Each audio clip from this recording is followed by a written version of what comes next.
umuganda ariko si ubu ngubu ko umenya bitarafatwa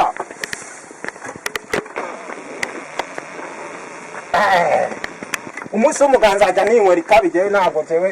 ndasubira ariko mbanze ndomeke neza witware mu nzu nifuririse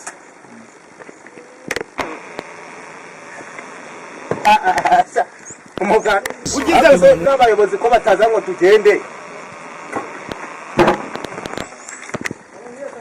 waba ari icyo nifitiriza ra ugize mbanze mbarindi ko bataza ariko ariko banywa gatabira we na wataza kanywa ngo hari ngo bafate ugize ntago je najya mu muganda ninkwereye itabi kabisa ugize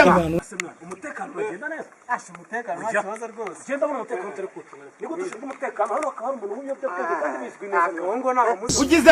ugomba kwegura mwana ugomba kwegura ntabwo muzi ugomba ahubwo se ubu ntabwo bibona ibikize oya urabona ugize mwana bere gwisha nini Akbar. hamagara abanyerondo kanu tunga neza umuntu w'umunyabwenge turamubonye gahuriye kandi kero se ntabwo yari yaramunyeretse tujya mu muganda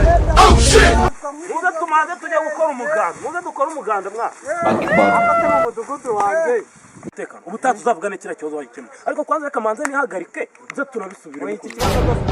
kamanze nihagarike G